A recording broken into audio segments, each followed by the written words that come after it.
What is up, geeks and geekettes? It's another episode of the Countdown City Geekcast. We are back. It's that time of the week again. My name is Ted, aka Steady. Joining me on the show is the man behind the magic. You know him as Joe Garcia. What's up, everybody? Glad to be back here where it's just the three of us. Just the three of us. The way it should be.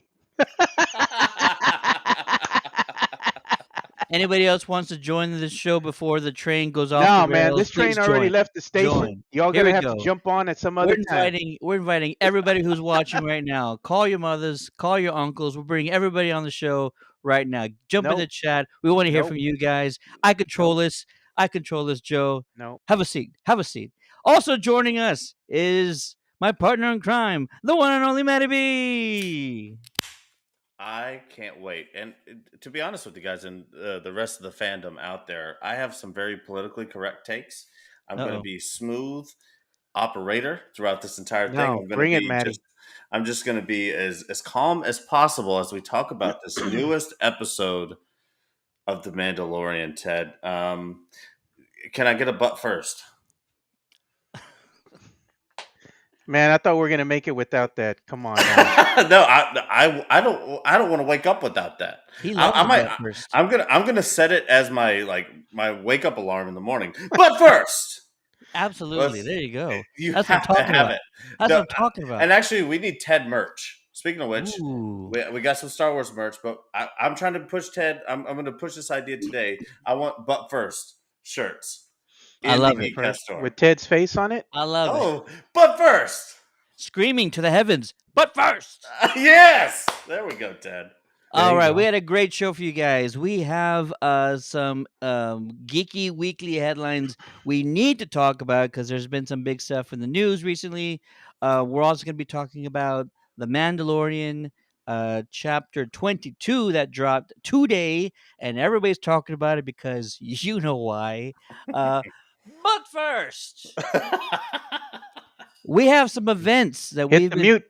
we have some events we've been talking about and that we need to make sure you guys are completely aware of. Our friends over at Social Revolt are throwing a Rex Manning Day event over at the Wonderland Mall of the Americas. Rex Manning. Rex Manning, baby. For those of you guys who loved Empire Records, my wife's a huge fan. Rexy, you're so sexy. Remember that line? Maxwell Caulfield, who also played Michael on Grease 2, is going to be in town at the Wonderland Mall of the Americas this weekend. He's also going to be doing a screening of Grease 2. If you want more information on that, go to Social Revolt on social media on Facebook or Instagram to get more information. Also, Darth Vader himself is also going to be in attendance this weekend. Tom O'Connell, who was the Darth Vader stand-in for Obi-Wan Kenobi, is also going to be here this Saturday, April 8th, from 11 a.m. to 5 p.m. at the same place, Wonderland Mall of the Americas, for another edition of the Pop Swap. So, if you want to meet the Dark Lord himself, or at least the guy who put on the suit during the stunts of the Kenobi series, head on over to the Wonderland of the Americas Mall in San Antonio on the north side. That's Loop 410 and the I-10 interchange. And free event, free parking. All you got to do is pay for your autographs and pay for any merch you want to buy. Awesome. I will be in attendance, especially for the screening with Maxwell. I'm actually doing the Q&A. So the Q&A session before the screening on Saturday. If you want to be part of the Q&A session and the screening, head on over to socialrevoltstore.com for more information. That's awesome, Ted. That's sick. So now you're going Woo! to be on a panel, actually do a Q&A. That's back to your roots. That's what you Oh like to yeah. do, right? It's we need to start practicing. It's already April. Yeah. The big summer conventions are around the corner. It's time to start greasing those gears and getting prepared for all that good Yeah, stuff. I have in preparation, especially for Superhero Car Show and Comic Con, and I've actually put a mirror on every wall and every turn in my house. So every time that I turn a corner and I see myself, I ask a question. I've been really working on this for some time. But Are you? Don't I, lie, Maddie. Are you clenching the ass cheeks as you're looking at yourself in the mirror? well, well, yeah, but that's part of sucking in the gut. I can't suck in the gut without the peach clench. So those are simultaneous. Yeah, I don't believe Um, you're getting a gut though. You're a Miller Lite drinker, man. It yeah. tastes great and it's less filling, bro. Well, on the exclusive Patreon after stream, I'll actually show it. So if anyone wants to tune in, but no, but Ted is sick. And Wonderland of America, I'm really wondering because at some point they had to say, okay, well, North Star's taking a lot of the big box stores. We have to go in a certain direction. I really love the fact that they're sticking with this nostalgia theme, like because all of this has to be approved through the board there at Wonderland of America. It's actually really cool that there's someone there on staff who's like, this is our lane, this is our vibe. You know, There has to be a nerd on staff there, there, dude. there has, Yeah, definitely. but Yeah. and God bless them. I mean, Yeah. it's like you're pulling strings, making decisions. There's a con there every weekend. I bet. Every weekend, it's like every other weekend now, and there's Yeah. no slowing down. I'm already seeing like the list of things coming down the road. There's one coming up that's Alien versus Monsters. Nice. Yeah, I'm really excited for that one. Ted, Um, when are we gonna do the Countdown City Geek Con? We got to get that going. That would be so we gotta sick. start planting those seeds, We definitely. can have Ted dressed up as Rex Manning, take pictures with Oh, the kids. well, he would rock sideburns well. He has the face Probably shape would. for it. Yeah, he I Yeah. would. He's got that I don't profile. know. I don't know. I think Maddie, whenever you decide to shave that beard, you said you were shaving it after your cruise Oh man, or your I Mexico can't trip. see Uh, him without the beard, down, man. down, but no, Ted, because I met Ewan McGregor with half of my superpower gone. Half of my superpower is the beard. And I had to meet Ewan McGregor just before Superhero Car Show and Comic Con. For whatever reason, I shaved my beard off. Damn. And I didn't feel like the same person. But if I get that Vince McMahon, just that little, with my tan coming off of the cruise, I might be CEO of the Geekcast before you know Hey, definitely. There you go. it. Before I forget, it's not the only event you need to think about this month. They're also doing a I Want My Retro event April 15th and 16th. And check out this guest list: Eric Estrada, Maya Bruton from Adventures in Babysitting. Also, Parker Lewis Can't Lose, one of my favorite shows from childhood. Keith Coogan, Britta Phillips, who was the singing vocalist on the Gem animated series. That's insane. Larry Wilcox, who's also from Short Circuit and Flight of the Navigator. Miss Julie Brown, Tim Blaney, and Joey Kramer from Flight of the Navigator. If you were an '80s child, if you at any point in time watched any of these films or these TV series, you're gonna want to be at this event. April 15th and 16th from 11 to 6, Wonderland of the Americas Mall, free admission, free parking. All you got to do is pay for your autographs and pay for your photo ops. It's as easy as that. It's gonna be a blast. It's gonna be a great event. You don't want to miss it. 2 days in order to visit these fine folks, and you won't be disappointed.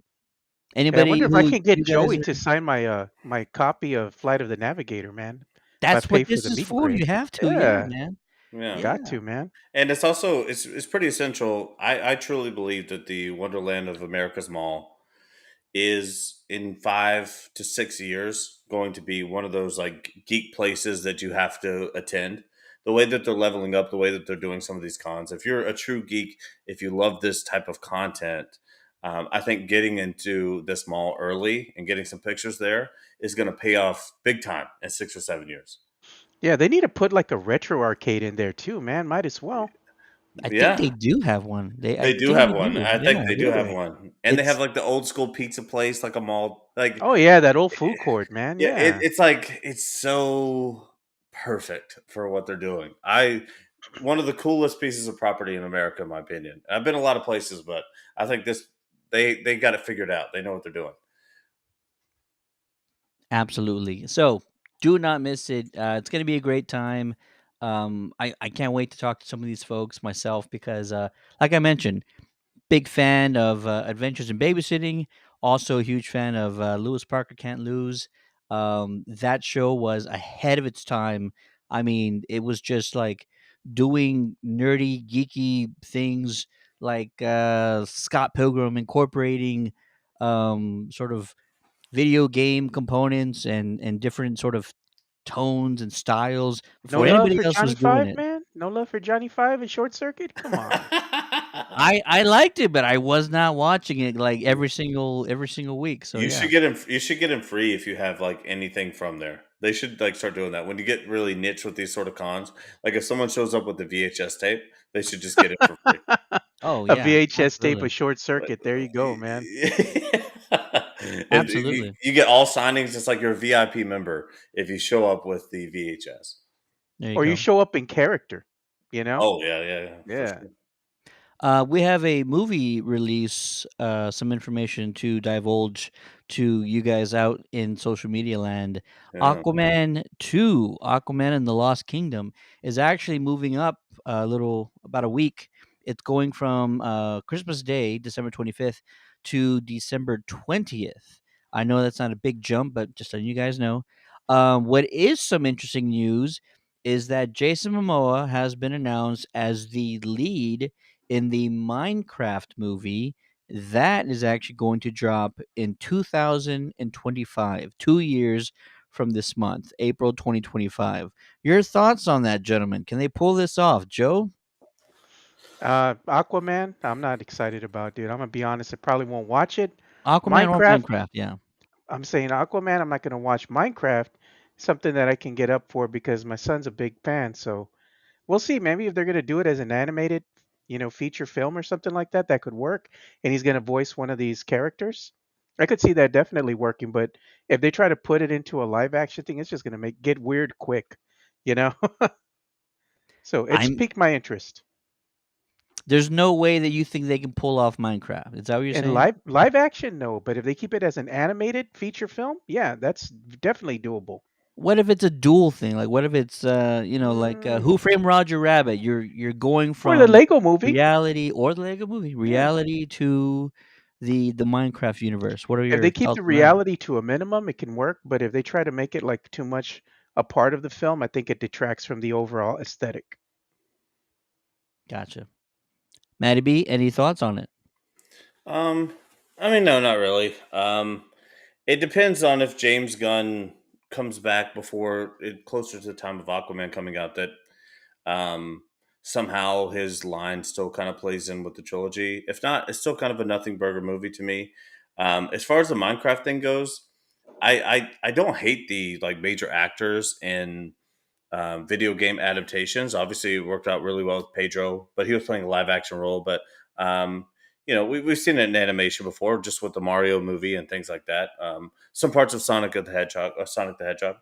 But at the same time, I don't know. It's just like Minecraft is a very custom experience. So like the people like Minecraft, the video game, because it's a very custom experience for them. You go in and you build what you want to build, you search what you want to do. Everything is about you and your wants and when it comes to that game. So I find it hard for them to build a story around Minecraft that like everybody hops on board with because it's such an individual experience when playing the game. I gotcha. I gotcha. We have a couple of more announcements. Secret Invasion, featuring this stellar cast: Samuel Jackson. Um, oh my gosh, Colby Smulders, Amelia Clark. Huge cast, dropping June 21st on the Disney Plus streaming service. There's a trailer online if you want to go check it out. And what we're going to do right now, before we get into the Mandalorian discussion, is we're going to talk about a movie that's dropping this August on the 18th. Here is our instant reaction to the one, the only Blue Beetle trailer.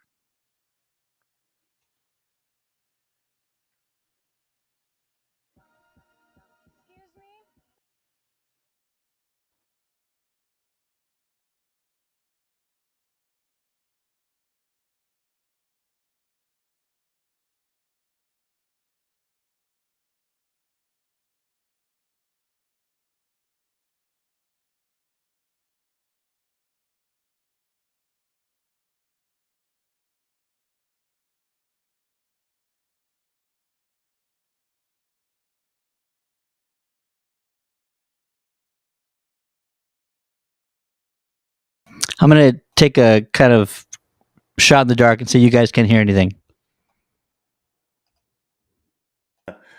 Yeah, I definitely can't hear anything. But Yep. the intro scenes without audio, it's also like it's pretty cool. Like the first third of this trailer, I love. All right, real No, quick. Oh, go ahead. no, it just to me what they're trying to do with the Blue Beetle, if they can pull it off, is this going to be DC's answer to Marvel's Spider-Man? It One could hundred be percent. it could be that big for DC. Like it looks like they got everything going for them from the trailer. You know, they have the family dynamic, teenager, the whole thing. You know, it looks very, very interesting. Beetle, Bug. I mean, it's very close. Sci-fi vibe. You know, I mean, Yeah, it's very close. I would agree. yeah, it looks really good. Yeah, it Spider-Man in a way, yes, but also he's just all of his tech is of alien origin. So there's a whole nother component that gets incorporated into this because it's not only alien in nature, but it's also an AI. Do you Um, remember? and hopefully they run with that idea. You Do you remember? remember Astro Kid? I remember So that. there's a movie. It's a kid, and then it's like it may not even be a Disney movie. It was around the time like Rookie of the Year and movies like that were coming out, but it was called Astro Kid, and it was just a normal guy, but a piece of alien tech landed in his yard, and he got inside of it, and he started like being crazy. But all of a sudden, he started getting involved with the politics of this alien world, along with what he had going on. So if you haven't seen it, look up Astro Kid. Great movie. But this gives me Spider-Man mixed with Astro Kid vibes, 100%. Let's try it again, shall we? Here we go. For the second time, here is the full trailer, first full trailer for Blue Beetle. Excuse me, Mr. Reyes? You finished scraping the gum off that lounger or what? Everything right now feels so out of reach. You always land on your feet, bro. You're Jaime. They don't get out much. I just want to rock. Jenny? Guard that bitch in the life, but do not open it. You went in to get us jobs, and all you brought back was a hamburger? Okay, I don't think it's a burger. You haven't looked? What the hell is that? How did you get it to do that? I think he likes me.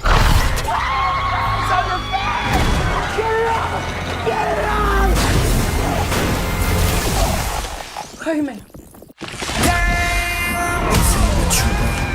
This ain't what you want. This ain't what you want. This ain't what you want.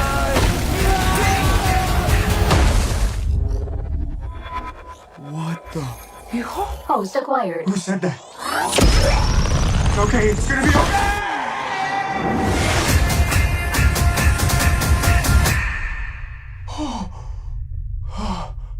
Oh, space. Re-entry systems ready. Wait, no, no. This ain't what you want. This ain't what you want.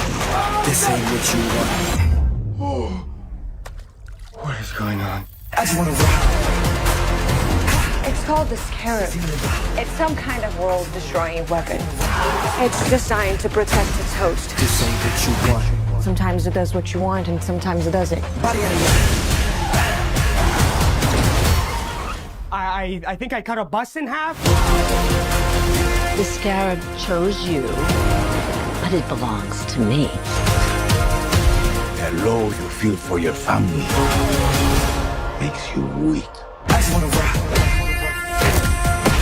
They gon' kill my dog, stand on my money, don't know my side. The universe has sent you a gift, and you have to figure out what you're gonna do with it. That's my high. 1, 2, 3, 4, throw up the 5. Whatever you can imagine, I can create. Let's party. Nice choice. I just want to rock.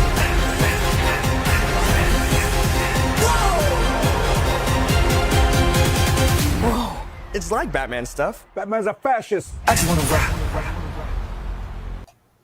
Yeah. Awesome. I hope you guys enjoyed that. I hope you guys enjoyed that. I sure did.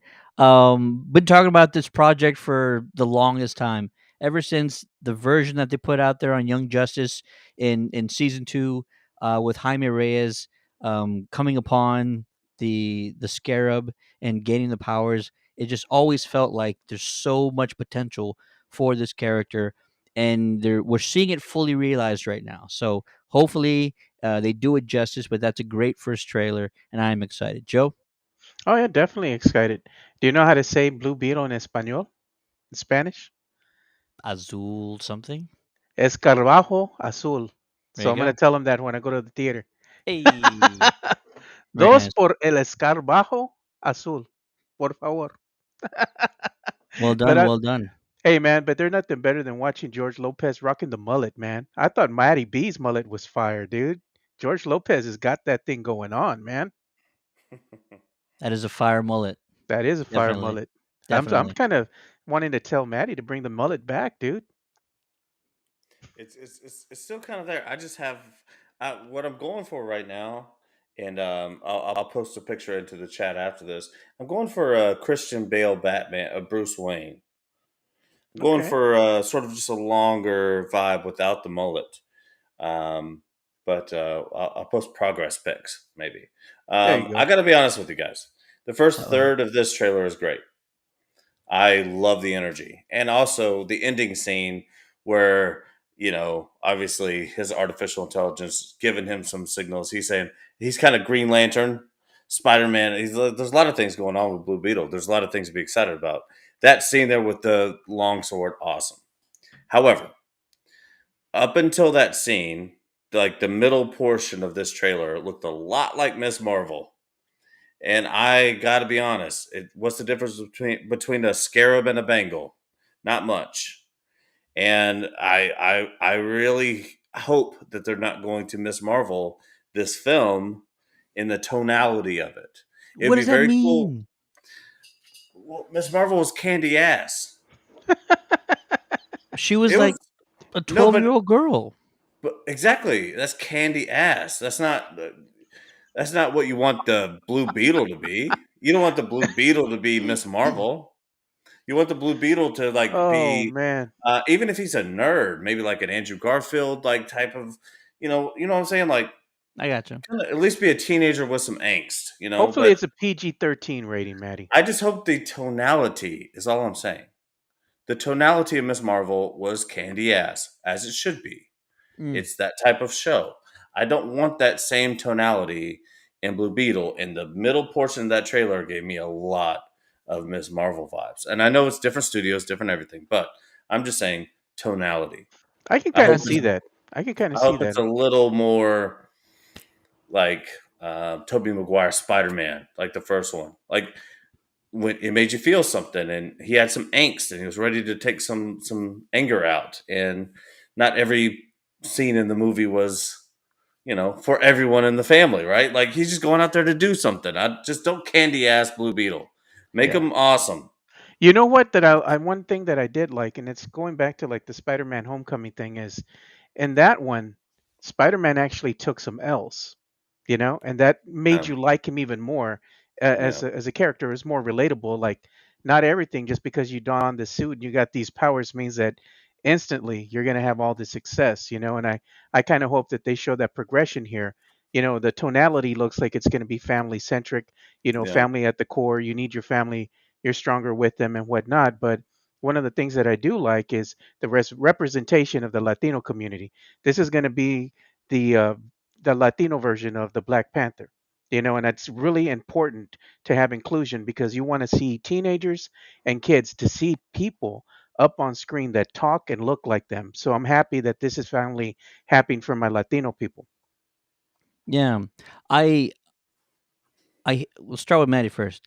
I think you're okay because like the fight sequences that we got, he looks like he's not pulling his punches, he's not pulling his kicks. They look aggressive. So I think if you're looking for that a little bit of grittiness to the film, a little bit of attitude, I feel like it's there. And that's pretty cool. The one thing I wish they would have done is in the comics, Jaime Reyes is from El Paso, Texas. and this is in El Paso. I don't know where it is. It looks like it's Southern California. Hey man, El Paso looking good in this film. This could be a different planet. It doesn't look like it's on this planet. I mean, It's it looks like it's California based. It looks like it's the tech. L.A. Well, it looks yeah, but closer to the beach. It looks like more of a tropical city with this. That's Cord Industries actually. That's Yeah. Ted But Cord, it's the like character, the original Blue Beetle. some of the technology in there. It looks like Ready Player One in Mm. the like that first scene. So are we that far advanced in wherever he is? That's why I was saying it looks different than this planet because even the Avengers had like a grasp on like what cities look like. The first scene of this makes it look like it's really advanced. Well, you bring up Spider Man. The villain of this looks like it's Susan Sarandon, and from what I'm taking, this is her company, and the company it flashes real quick. It says Cord on the front of the building. Cord Industries. Ted Cord was the original Blue Beetle. So we saw his suit in the very last shot. His suit is in this trailer. So Cord Industries is like help me out. Spider Man's enemy. Willem Dafoe played Oh The well, why am I? Goblin, the Green Goblin. No, no, Green Goblin. it's what's the technologies company though? Oswald, Oscorp. Oscorp. Oscorp. So this is pretty much looking like their version of Oscorp. They have some sort of probably defense military contracts. Is probably what they're getting into, right? Uh, once you start making technology to a certain level, then you start looking for those government checks, and they're probably getting to some of that a little bit. But yeah, I can't wait. I really enjoy it. This trailer. Joe said, the Hispanic family dynamic, the representation. I I love that people, want to see, characters that resemble them and whatnot. Um, it's weird because the word representation has been used so many times to just have a negative connotation to it. So I don't even use the word representation anymore.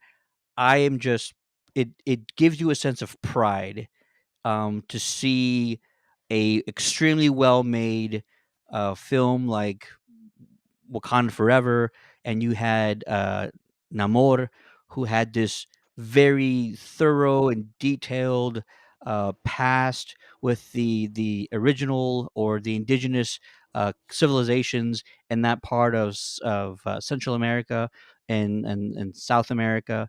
Um, it gives you this sense of pride. It gives you this sense of just it's just so moving and so powerful to kind of see those things on a screen for the first time because Yeah, I you want to don't see get the to see those culture though. things. I want to see the culture represented. I I want to I see them completely agree. I have the completely eating agree. tacos, talking Spanish, maybe having some fun. Just I want to see that just stuff represented. a bean and cheese taco for breakfast. Yeah, man, I make get it it. I real. get Keep it. it real. Well, Yeah. Keep it real. no. Latinos don't eat bean and cheese for breakfast. That is not a Latino thing. It That is is a not a Latino thing. Mexican thing. No, it's not. I It was is Barbacoa seeing and Big Red is a San Antonio thing.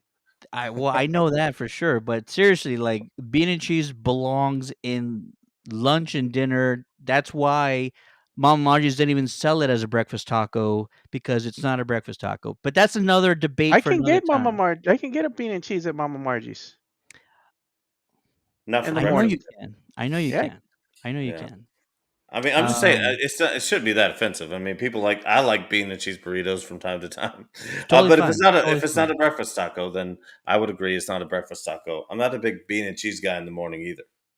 Yeah, it's weird. There's no eggs, there's no bacon in it. There's Yeah, no breakfast. Anyway, unless I haven't slept. the man, the the, the bean and one cheese, part y'all I sleeping. Bean and cheese with some Valentin on it goes off, man. The one part I really loved in this trailer with regards to the family is that they're all standing. It looks like he's at some sort of work interview, right? And he's all dressed up in his probably his dad's suit or Hmm. something.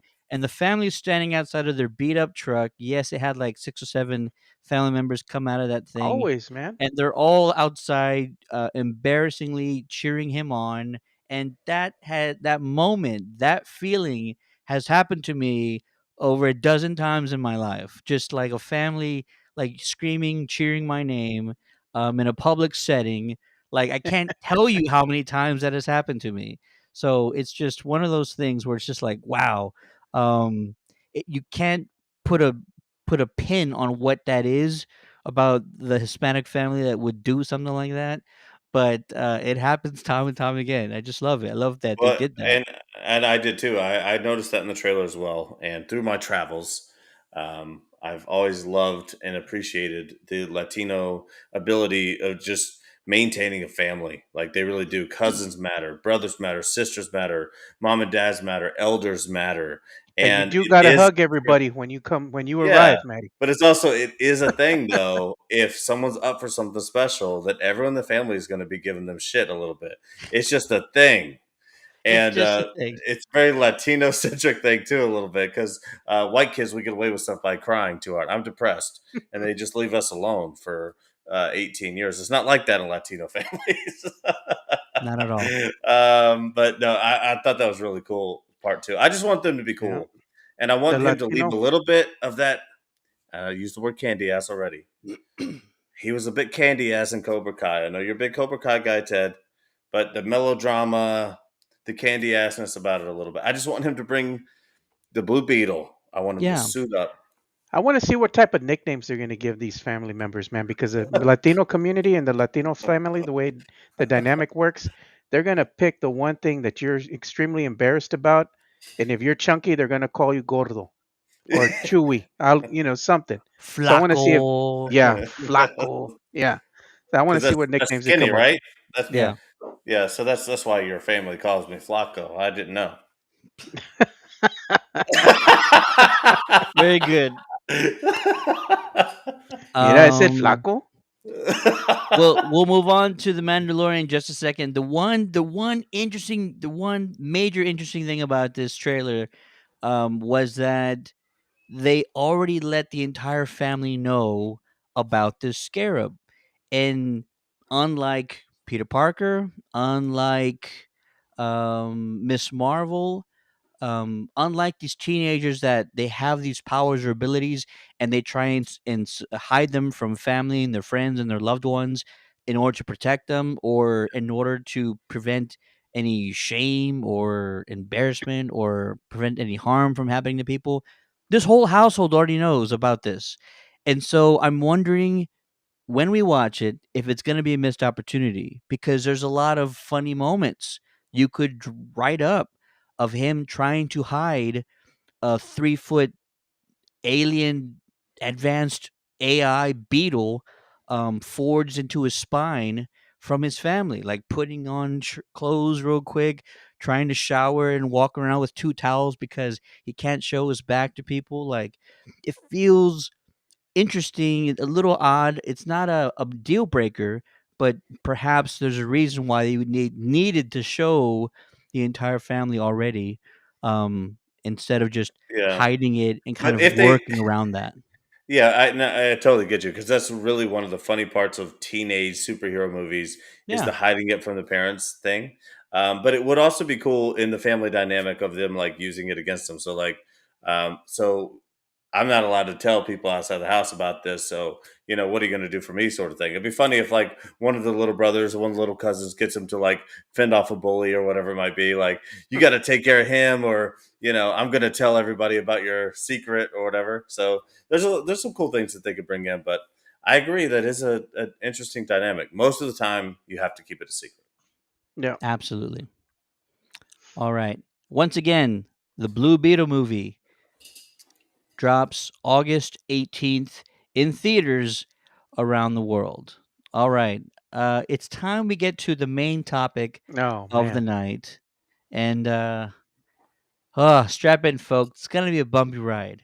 But we're here to talk about chapter 22 of The Mandalorian. Chapter 22 that was titled Guns for Hire. If you've been following us on our Mandalorian discussion, you know how this goes. We always start with a summary, and it goes a little something But like first. this.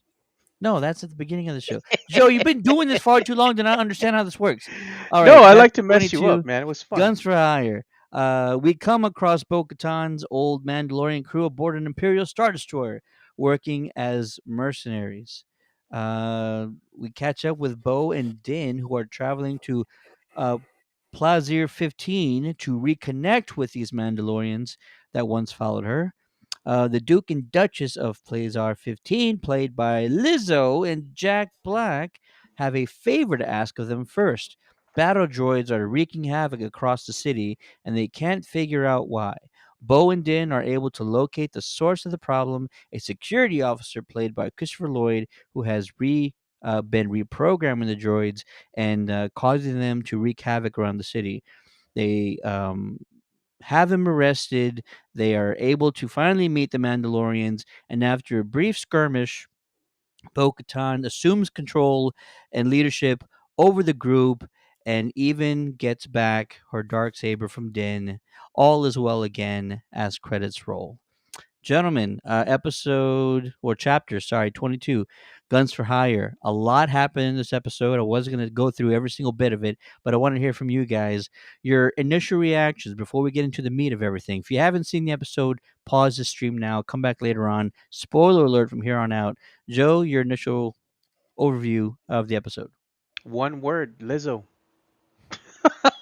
That soon as good, I, huh? s- yeah, as soon as I saw her make an appearance here, I was like, do I really want to finish watching this episode, man? It's like, what's going on here?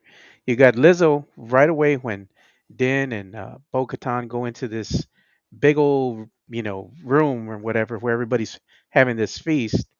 You look across the table, and as soon as you see Jack Black, okay, I can mess with Jack Black. That's cool. But then you throw Lizzo in there. I'm like, really, man? Like, she hasn't really been known for acting. Just like this is gonna be. Is this her first acting gig? And she's getting thrust into the Mandalorian. I'm like, okay, man, y'all are gonna do this. I don't know, man. This episode was a mixed bag. It didn't do enough to move the needle forward. I think it just did a lot of fan service. Best thing about this whole episode to me, if you've been to Star Wars Galaxy's Edge, you caught the Easter egg that was in the cantina there. And when you go to Star Wars Galaxy Edge and you go to Uga's cantina, you're going to see the DJ droid, which is none other than R3X. And I think I spotted him in the droid cantina, the droid bar.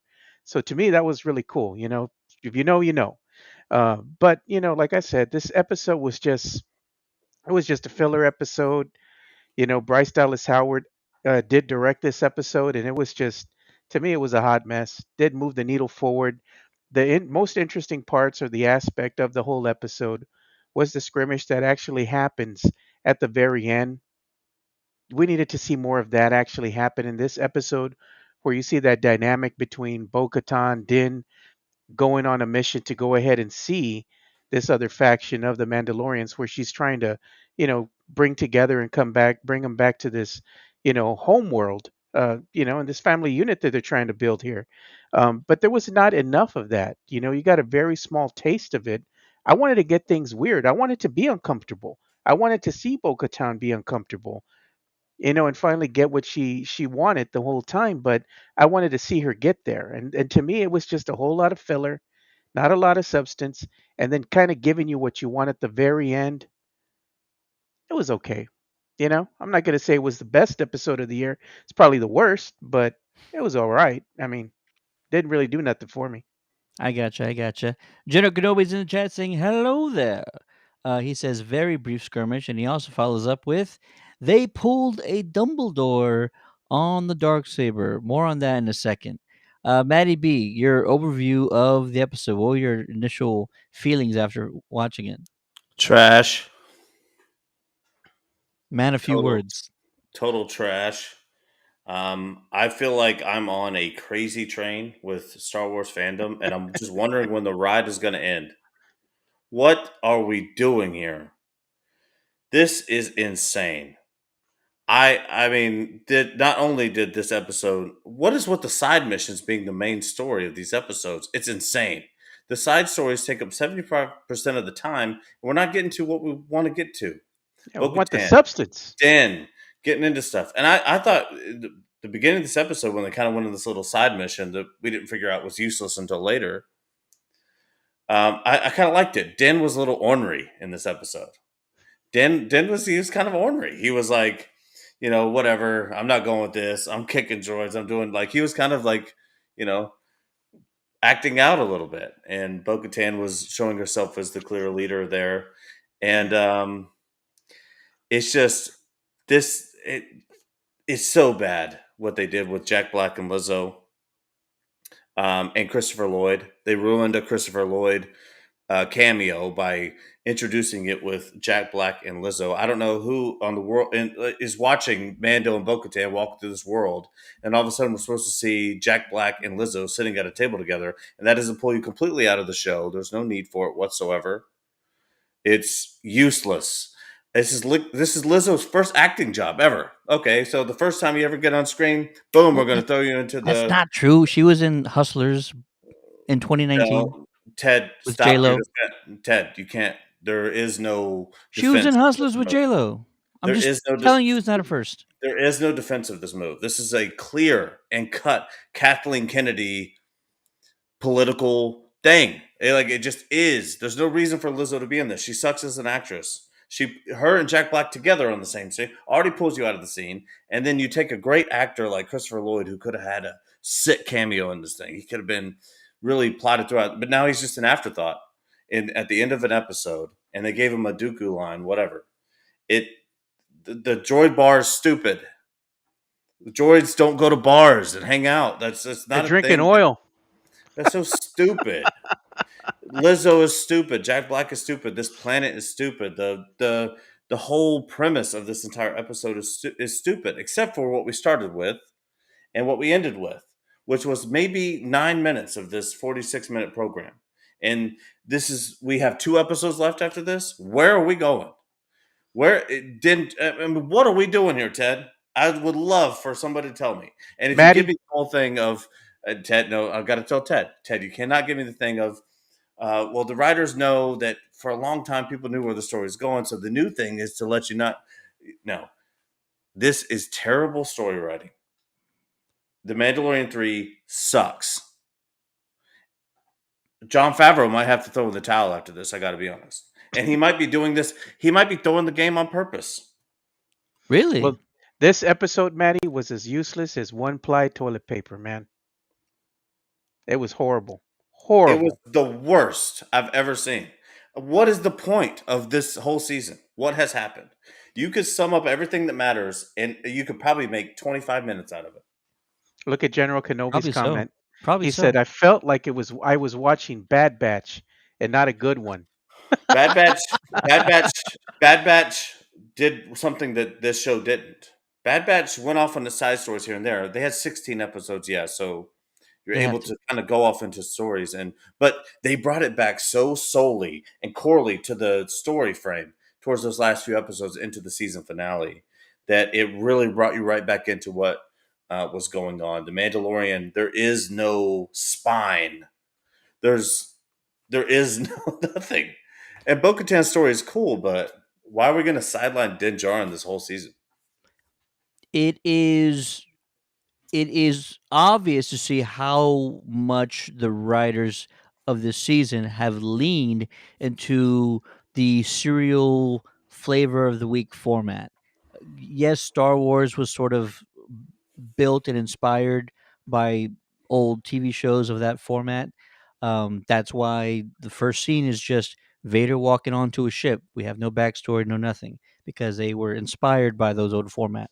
So it is slightly jarring to see how much they're leaning into that format of like side missions, right? Every single week. We're not used to that, especially as an audience in this day and age, 2023. We're used to kind of following a very cohesive story throughout a season, especially one that's so popular like this. You'll get that in Game of Thrones. You'll get that on The Walking Dead. You'll get that on House of the Dragon. We're following a cohesive linear story from start to finish. This one is jolts every single week. You start with something, you end with something. Next week, you start with something, you end with something. And I know that I've kind of said the same thing. Like we started off that way, and then I also mentioned that it never felt like we were building towards a conflict between Bo and Din, that they weren't going to fight over this dark saber. Lo and behold, he just hands it to her. And I'm not even saying the premise is shaky. I just Well, what it it's is, it's exactly. extremely shaky, but yeah. I mean, it in the court of law, it probably holds up, It but makes everything useless, Ted. it's interesting. It is a very bold decision to go about that way. All the fans thought from the end of the last season that there was going to be some sort of conflict over this dark saber, and not only did we not get it, but like the way that she ends up getting it back, it's not fulfilling as much as they probably wanted it to be. The only thing I can tell you is that it always felt like they didn't want to put these two at odds. From the very first episode, people were saying, "Oh, Bo's playing the long game. She's manipulating. She's hiding something." That And would have I'm been like, fire. I everybody else was saying it, except I was like, I don't think so. I think she's literally going along with this clan because she's in like desperate need of a family, companionship or something. But no, she's not. She They clearly was. She no, was they don't. on she They was just turned she her hit into rock that. bottom. Well, That I'm telling that you what is, the writers, yeah, absolutely. but that's not what they're supposed to be doing. But Like they the reason did. why, They but no, did. that's why we're saying it sucks. Ah, So they did do it, but it sucks because that's not what you're supposed. That's not the character. And I think that sometimes they forget. Maybe a large portion of these folks haven't watched Clone Wars or Rebels, or they don't. They're just not caught up on what Mandalorians are like. Yeah. And I They get don't that know the the source show. material. I get that the show can't only cater to those of us who've seen it. sure. But it's not the way this character would act in this scenario. The dark saber does not get passed off like that. It's just um, it. There should have been a conflict. There should have been a reason for that. She just finished beating that other brother's ass. It I mean, makes come on. it makes it nothing if Din was just like, hey, you could have had it the whole time. Because that takes us right back to season 2. We're literally in the same spot. The only difference is that Bo-Katan has seen a mythosaur. This story has advanced 0. In season 1, we advanced. Season 2, we advanced. We got to a really strong point. It's been 3 years we've been waiting to get this third season, and it has done nothing. Season 1, season 2, really ramping up, really building up. Season 3, ton of potential there. They have done nothing with it. You know And why, at some Maddie? point, we have to be honest about that. And like, it's not the flavor of the week thing or whatever. It's the writers don't care about the source material anymore. They Yeah. they had success and they've went away from it. Why? They do it every single time. Who knows? It's always an agenda behind it. Every single time. I'm not saying a political one either. I'm just saying this Star Wars sucks. Mm. It's not good. Season 1, You know season 2, why? great. This is This the reason sucks. why. Tell us This is why. the Tell us reason why. why. They went ahead and used the Book of Boba to put the most interesting aspects of what they should have put in the Mandalorian for this season, and they Yeah. gave it to you in the Book of Boba because they knew it was a stinking pile of shit, and they had Uh-huh. to do something to save it. That's what happened. They needed to get that and put it into season 3, but because they did this to save the Book of Boba. Now they're left with the Mandalorian, and they're just like, we dropped the ball, guys. So what are we gonna do now? You don't have Yeah. that quest that little Grogu was on. You could have Yeah. had that through the whole season. Grogu right away in the first couple of episodes goes off with Luke. The Mandalorian's doing his thing, and then sometime down the line, in the later episodes, they finally reconnect again. That would have been a fire season, but they did that in the Book of Boba, so you're left with There's nothing. there's 3 years it took them to get this together. 3 years, and we haven't even seen Moff Gideon yet. No, Fucking this has been the Book of Catan, is what it has been. Giancarlo should have been in this from maybe episode 3, no later. Nothing. We have things to deal with here, I got you. and it's just Ted. It's bad. I hear I you. want to know, like, I hear you. tell me the truth, Ted. Do you like it? I don't love it. I do not love it. I will say that. I do Finally, not some love it. honesty. I'm Yeah. always honest. I'm always honest about this, about every movie, about every show we talk about. I got my eye on you, When Ted. Rings of Power was bad, Ranks. when what was that other one that we stopped Willow. watching? When Willow. Willow was bad, I was honest. I wasn't telling Halo. you it was the best. I was really honest about Halo. I was really honest about Titans. I'm always honest. I'm always honest. If it's garbage, it's garbage.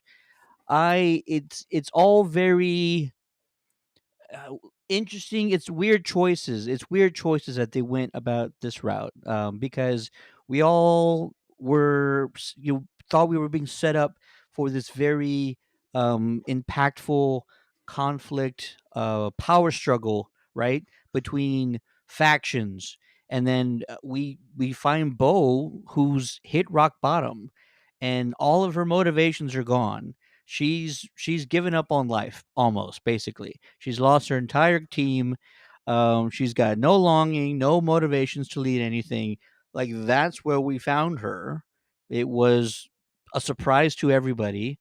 And when people thought, this can't be her, she's just playing possum, it turns out no.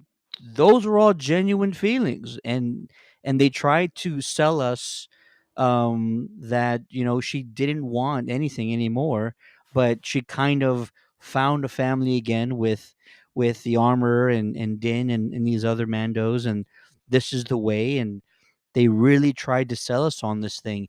It's really hard to do that in a show where everybody wears masks and helmets. It's really hard to sell us on, like, this is a genuine progression that Katie Sackhoff's character is going through, because we really can't see her face. We can't tell her exact emotions. But I was trying to infer from what we were watching that this was a genuine progression for her character. And now, finally, she wants to lead again. She didn't want it before. She gave up on everything. And so I really hope there's a solid payoff in these last two episodes. There's a lot for them to kind of pay off. The only thing that I'm really interested in finding out now is who let Moff Gideon out. They said that there was Beskar remains on that ship, that transport vehicle, and now we maybe have the perpetrators that are following Bo again. What if Bo's old crew were the ones who were hired to break out Moff Gideon? Is that a possibility? That's They are definitely guns for that's hire. it's definitely what happened. And they have an Imperial ship. They have other ships. They're guns for hire. It was made clear when after the weird tentacle scene that we nobody freaking needed at all.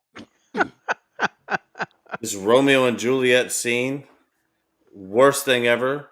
But as they're leaving the doors, I thought Mandalorians were honorable. And she says something along the effects of, "It depends on how many credits you have," right? So they were hired to break him out, and now that Bo-Katan has taken them over, the next two episodes, it's going to have to be a case that um, they're like, "Well, we have this Moff Gideon dude."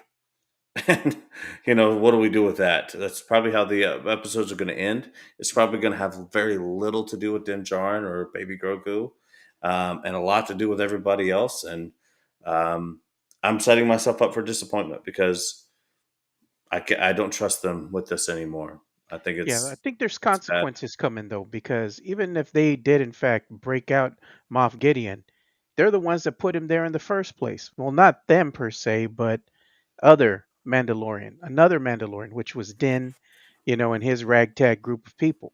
They put him there. Bo Katan was part of that as well. So if they in fact did break him out, Din, let's say Din, but all the Mandalorians are going to be getting some retribution here because Moff Gideon, he's still bitter. You went ahead and bested him. You're basically ruling the galaxy right now, or that faction of that little piece of the galaxy in his armada.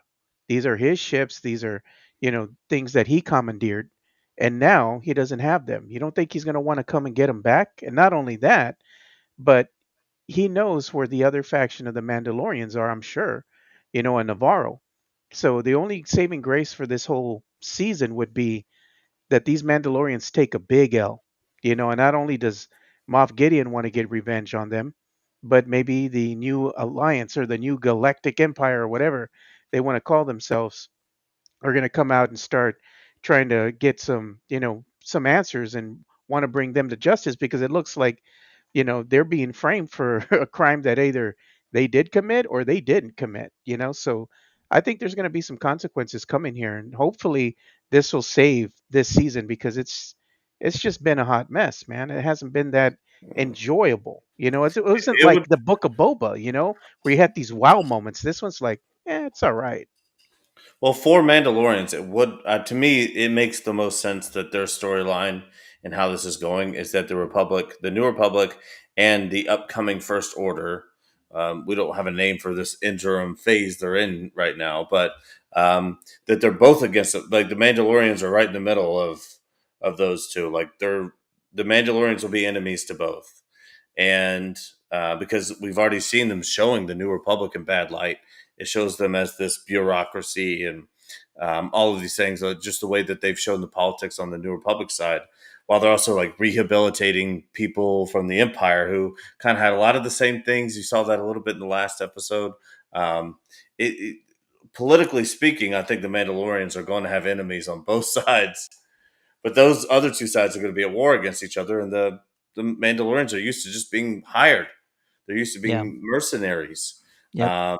They don't have an ideology that lines up with either one of those sides. So it's interesting to see. I'm glad that Bo is taking control because what I've seen from Den so far, not a leader, dude. Yeah, he's never wanted to be He's one. a worker Dude, bee. dude is not a leader. And Yeah. this last episode, he was kind of ornery, wasn't he? Like he's getting like kind of tired of this. He just wants to like go and cowboy again, right? He just wants to go cowboy, and he Pretty feels like much. tied in. He's And like he's, kicking these droids, and he's acting different. you would think that his feelings for droids would have lessened after he's been saved numerous times by droids in Droids. previous seasons, but he still has this beef with them. He So said, "You had me at battle droids." it's not odd. It's just that I thought we got over this because you've been saved by them. You kind of you had that character progression already. It's not a deal breaker. I'm just thinking about this right now. Yeah. General Kenobi says, so was Cosca Reeves. Can we give a shout out to Mercedes Varnado, who told everybody that she wasn't going to be on this season? And Yeah. Well, yes, she wasn't. she She wasn't. absolutely is. What do you mean she is? She was in this episode. No, but they didn't use her. This They whole used her side enough for mission. me. This whole side mission was not necessary. This could have been Bo-Katan coming in, kind of dealing with the politics of the thing. Maybe her talking to Cosca Reeves. Maybe Cosca Reeves getting some lines or anything other than Jack Black and Lizzo making out. I mean, who cares? A lizard, and we should have been dealing with Cosca Reeves, Bo-Katan, in this Mandalorian troop the whole episode. And I am on Cosca Reeves' team. Team We need to make Cosca. we need to make sure you get some lines next time because they dogged her out. Some lines, some fighting, some jumping, Yes, some kicking. Let her yes. do anything. Anything, please. Just You know stare what from could have really top to saved the episode in the end is when Nothing. Din Djarin came up and he acted like, bottom. Jarwin. he wanted to do something. Like he came up to Bo, right? And he's like, well, talking about the dark saber would have been badass if he would have said, I challenge you. You want this dark saber? Let's do this thing in front of everybody right now. I would have been, oh yeah, man, now we're going somewhere. But he's Yeah. like, here you go, you can have it because you saved me and I dropped it when this weird looking thing stuck What me and what had if me he said sedated. what if he said fight me? Would Yeah. we would have been talking way different about this episode if he said, Yep. okay, if that's the way it is, extends the blade and says, come get it. Yep. And Bo-Katan would have whipped his ass because Bo-Katan is fire. Din can't use the dark saber. And she could have whipped his ass, and that would have been way cooler than if he that whole over explanation about how maybe it could be. I mean, right, guys? Right. It fell out of my He hands said and she picked it up and she beat my he, attacker. he was ornery all episode. He was looking to fight the whole episode. I thought that's what it was going to lead up to. It's like whatever, let's just go at it. You just whipped his ass. I got my helmet on. Come get me. And no, Kenobi didn't says, happen. you mean after they spent a whole episode and a half trying to revive a droid and then completely abandoning that quest? Yeah. Yeah, Absolutely. Since that moment. Went nowhere. Um no, it's nowhere. it's it It's weird. Very, very, very strange. And then you That had they're the weird doing looking all this space stuff. pirates, and I mean, come on, man, it's just been a mess. He says, "Yeah, I Yeah, think that Casca might have been leftover footage from season two. That might be why they didn't have her say anything, Matty B, because she wasn't really there." yeah, but she should have been. I agree. I agree. I'm just saying, if they're using just a digital Yeah, stand-in, but I think we then have to give this a grade, a Countdown City Geekcast unanimous grade for this episode. I'm gonna just lead it off here. go for it. I'm gonna say an F. Interesting. All right. F minus, F minus. Ted, I'll don't give it give a it a C. C. Oh, C Ted, minus. C minus. Ted. on what basis? I What brought the grade up from a zero? let's get the hell out of me. What's it called? I appreciated some of the side quests. It felt very Batman animated series to me. It actually really felt like when they were on Plaza R15 looking through these droids. It felt very what's that Harrison Ford movie?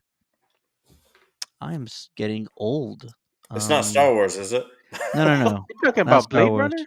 Blade Runner. It felt very Blade Runner that they're going through doing this detective mission, trying to, and all the colors and everything, the theme, the sort of color palette of the city they were scouring through felt very Blade Runner, and it was a sort of a noir type feel to it. And I was like, oh, this could be interesting, but it also didn't last long, and um, Christopher Lloyd being the bad guy, the secret guy, behind the curtain, it wasn't terrible. It felt that was the Batman part. It felt very toy maker or the Tinker to me. I was just like, oh, okay, there's got to be a toy maker guy around here who's like messing with these robots.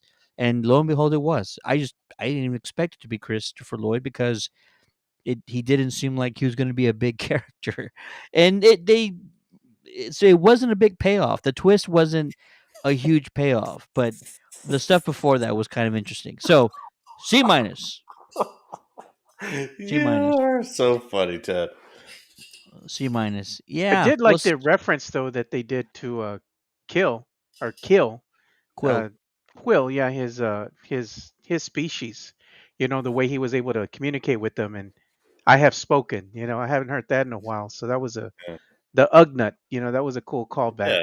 And it's Din Djarin being Din Djarin, but we got to get back to Din Djarin being Din Djarin in the Mandalorian series because it's his Yeah. show, and it's time for either him or Bo-Katan or whatever. Just we don't need this side mission with 2 episodes left. You're really scaring me that this is not going to pay off in any way whatsoever. They're gonna have to take a huge L, Maddie, in order for this to pay off. You know, like somebody needs to put the fear of God in them and just like You just have, decimate them or something to get revenge. but I mean, how do you even get into that mode when we just had Grogu front flip into Lizzo's arms? It's very difficult to get into the mode of serious Star Wars after a frivolous episode like that. Din's gonna have. Well, from what you guys are saying, Din has to lose somebody, and he only got two choices right now. He either loses Bo or he loses Grogu. I You say you take you kill take Den your and pick. end the show. Kill Den, end the series. Den's done. He's a sideline character now. He's been replaced. He's not going to be the leader of anything. Bo-Katan has already left him for Lizzo. Grogu is with Lizzo now too, and we just got to end these series. We got to end it. You know, Yeah. just we got to be done with it, and Uh, maybe look forward to Ahsoka. David Filoni knows how trash all of this stuff is. That in Ahsoka, he's literally writing a different realm or universe that Kathleen Kennedy can't touch. what if I tell you And they're he's gonna writing connect? his characters in the side of that realm and said, no matter what you do, you can't get to my characters here. And I have I have a funny feeling that this series is gonna come to an end, you know, as far as for the season. And somehow the cliffhanger is gonna connect into Ahsoka. I hope not, but I if they wanted to do something like that, they got 2 episodes to figure it out. well, maybe it's Din passing off a scratch pad of a droid to to Maybe the Ahsoka. commonality could be they do get little Grogu and he's like, I need someone to help me, and he goes and finds Ahsoka. Hey, I need to get little Grogu back. And there you go. You know? Yeah, at some point, I just need a little cohesiveness. That's all. Yeah. I just need something to mean something. Because if we're just watching, I don't want to watch Seinfeld in space armor. I'm into this thing for the story. I don't want a sitcom. I got you. I got you. Well, I think we've talked about this episode enough. 2 episodes left. Can they somehow salvage this season? I would say the majority of our team would probably say no. This may or may not have been a bust of a season. Um, it was not expected, I will tell you that much, but I think from the get-go, it really felt like the writers were not painting a picture of what we were expecting. And every week I tried to tell you I'm not trying to say that you guys are wrong. I'm just trying to tell you that like we need to scale back our expectations. It's not being written the way we thought it was. And I was trying to say that. I'm like they're we're not going to see this, we're not going to do that, it's they're not going that way. It just kind of felt like that week after week. Hopefully we'll have more stuff to talk about. That's exciting because this weekend just so happens to be Star Wars Celebration, and it's in London. We have some friends of ours that are going to be there. Godspeed to them. Hopefully they get everything that they want, and hopefully they get into all the panels that they're really wanting to get into. The 7th through the 10th, so it starts on Friday. The Lucasfilm panel reportedly has 3 projects to talk about. One of those is expected to be Indiana Jones, so there's 2 additional projects. Let's hope they're Star Wars related, but let's keep your expectations low. That way we're not disappointed because we all know we've been hearing about all the reports that they're not completely solid on the movies that they've been developing in the Star Wars universe. But Is, isn't it hopefully we funny have how something the to world talk turns, about. though, Ted? How's It's that? funny how the world turns. I remember a few months ago, we were sitting having the same conversation about DC. Remember they didn't really have anything for San Diego Con. They called off several things, and we were like, what is DC doing? These are big moments for you to be stepping up." And it feels like leading into this particular celebration, it kind of has that like DC vibe that we had a few months ago when we were waiting for them to like, do you guys have it together or don't you? Right? Yep.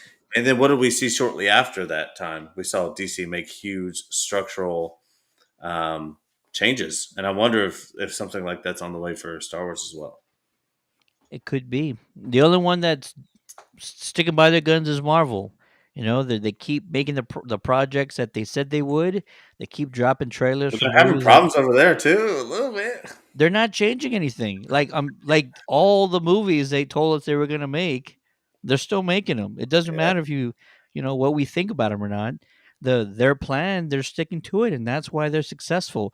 They are not as reactionary as Warner Brothers and Lucasfilm, and that is a detriment to those products and those IPs.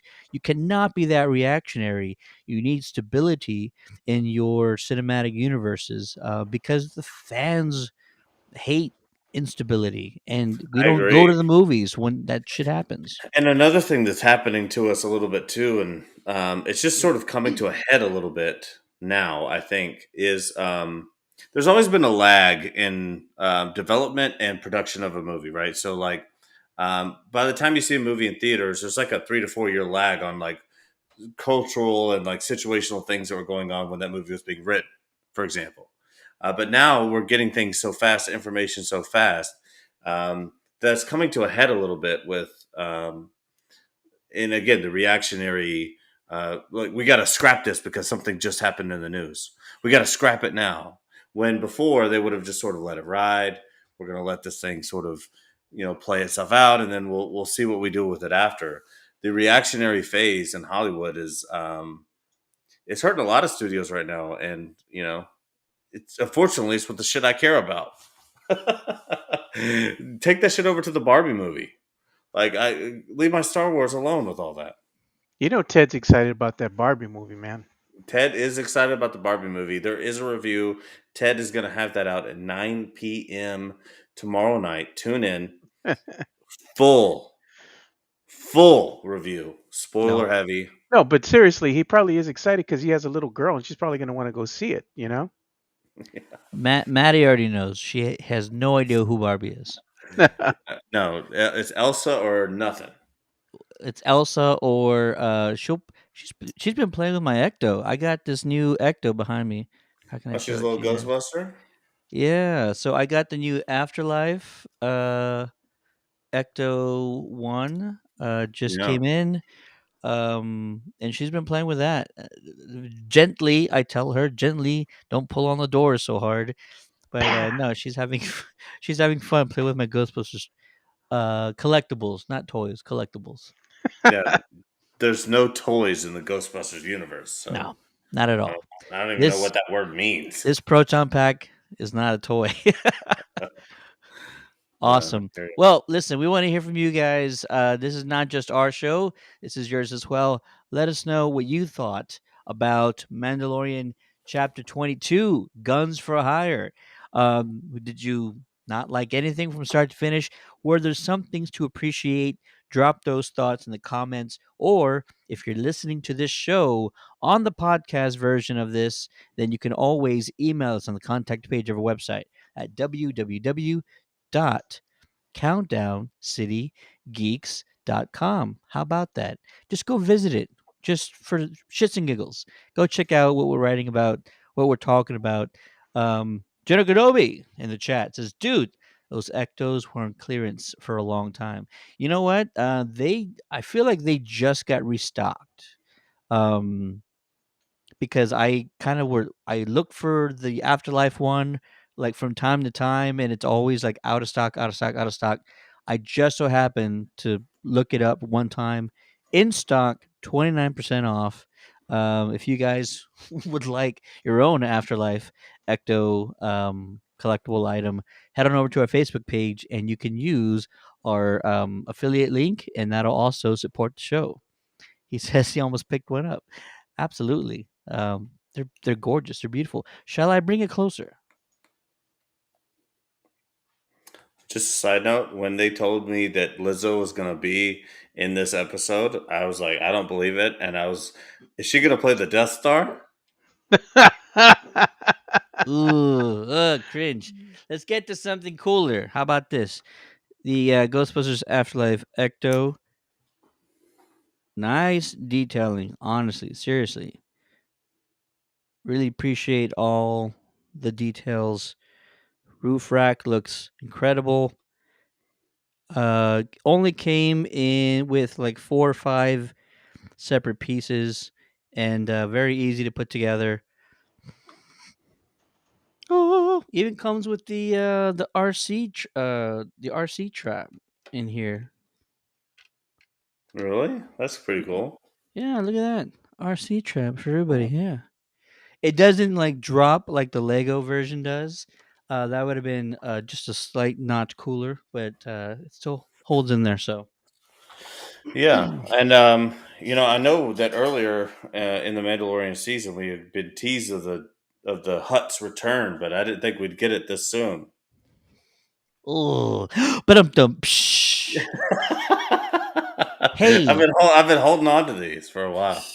before we end the show, I want to let you guys know that we have a lot of new content on our YouTube page that you're going to want to check out. Our good buddy Brian was at the Air screening earlier this week. Air has been getting incredible reviews, including one from Brian. If you want to see his movie review of Air, go to our YouTube page at Countdown City Geeks and check out that review. I also had an opportunity to watch the Super Mario Brothers movie. I was also there with Ray. We both had a good time. It was fun. It's a family film. I highly recommend you take the family out to it. If you're looking for something sort of aimed towards our demographic, you might be slightly disappointed. This is more of a kids' film. It's really aimed towards a younger audience. It was very clear and evident while watching. I was just like, I'm liking this, but I can clearly tell it's not really for me. And it's a cartoon made by Illumination, who makes Minions and those other animated pictures. So like it kind of was obvious at that point. But it's a good time. You'll enjoy it. Go check it out. Also, we have a few interviews. Big Mike interviewed Jess E. James, who's from the local wrestling scene, who has been with the company's RCW, Mission Pro Wrestling, as well as the Hybrid School of Wrestling. And then the Ariel Medell interview that Ray also um, did the other day. Ariel is the artist responsible for the brand new comic that's coming out soon, Street Fighter versus the Teenage Mutant Ninja Turtles. Everybody's talking about it. The art is sick, and Ray did an interview with the artist. So go check it out on our YouTube page. Don't forget about the events that we had talked about. Be sure to join us this weekend for Rex Manning Day, as well as next weekend for I want my retro, the event over at Wonderland America's Mall, and plenty more coming, as well as announcements from the Superhero Comic Con and Car Show. Those events announcements are going to be coming very soon, so stay tuned. That'll do it for us. For the Geekcast, my name is Ted, aka Seti. Joining me on this episode is the man behind the magic, Joe Garcia. Yeah, thanks for watching, everybody. And like always, if you like the video, make sure you give us a thumbs up. Those likes really help us. Go ahead and get this thing rolling here. So we greatly appreciate your support. And like always, just let people know about the Countdown City Geeks, and make sure you check out the website at countdowncitygeeks.com. Absolutely. And my partner in crime, the one and only Matty B. And this is your weekly reminder to smash that like button. Yeah, smash that like button. And, and make sure that you're keeping up with us. It's not always this spicy, but we have to speak about the things we care about in the ways that we want to. And that's important. So thank you all for listening and ranting. If you have anything negative to say about what I said today, engage with us There you at go. Countdown City Geeks. Let's talk about it. So hit Yeah. me up and let's go through it. Yeah, give Maddie that fire. Hit him up. Yeah, let's do it. I love it. I love it. Have a good night, folks. We'll see you next week. Peace.